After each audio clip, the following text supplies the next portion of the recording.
Joshua Azudu was sitting in front of his locker in full uniform, stone-faced, staring into space some 40 minutes after the game had concluded. The second-year New York Giants offensive lineman couldn't believe how he had just performed, how the entire offensive line had folded. This was the scene in the Giants' locker room each of the past two games. Azudu, filling in for All-Pro Andrew Thomas at left tackle, and the rest of the Giants' offensive line had just allowed 11 and 7 sacks, respectively, against the Seattle Seahawks and Miami Dolphins. And Azudu considered himself responsible for quarterback Daniel Jones' neck injury suffered in Sunday's 31-16 loss in Miami. Jones' neck looks likely to miss Sunday night's game in Buffalo. "I'm sorry.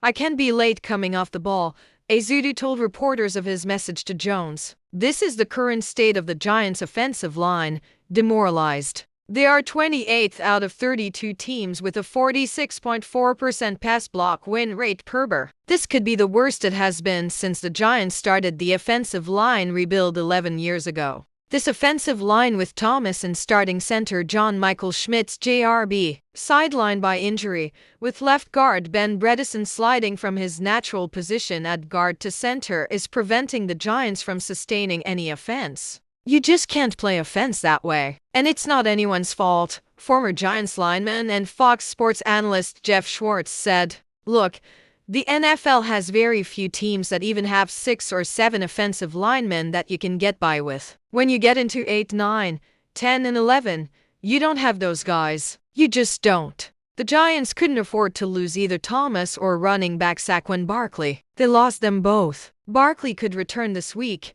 but it looks like Thomas will not. Without a true swing tackle they trust after Matt Peart's preseason struggles, the Giants have had to turn to Azudu at left tackle. To say they've put the second-year lineman in a tough spot is an understatement. Azudu failed to beat out Mark Glowinski for the starting right guard job in training camp, but was thrust into the starting left tackle job. After Glowinski was benched following a poor Week 1 performance, 2022 sixth-round pick Marcus McKethan jumped into the starting lineup after almost never working with the first team this summer. Glowinski is now back in the starting lineup at left guard with Bredeson at center in the absence of the rookie center Schmidt's shoulder. That doesn't even account for the struggles of 2022 top 10 pick Evan Neal. His 84.4% per BR is 47th out of 68 qualifying tackles. That's nothing compared to Azudu, who ranks 63rd with a 79.6% per BR. Thomas might just be the most indispensable player on the entire Giants roster given the results.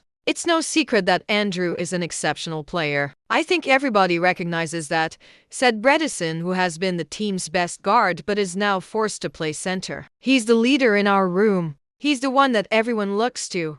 And we want Drew to get healthy and get back as fast and safe as possible. He's a big impact on the field anytime he's out there." Without Thomas and with the line in shambles, the Giants' offense is limited. They're currently 28th in total offense, 255, 2 YPG, and 31st in points scored, 12, 4 PPG. On third and long, 3rd and 5 or greater, Jones has already been sacked 6 times through 5 games. He's been sacked a total of 28 times this season, second most only to Washington's Sam Howell. It'll likely be at least another week until Thomas and Schmitz return. Recently signed veteran Justin Pugh is working with the scout team this week as he tries to work his way back into playing shape. He likely also needs at least 1 more week. So, for now, this group trudges forward with likely the same starting offensive line as last week. From left to right, it consists of Azudu, Glowinski,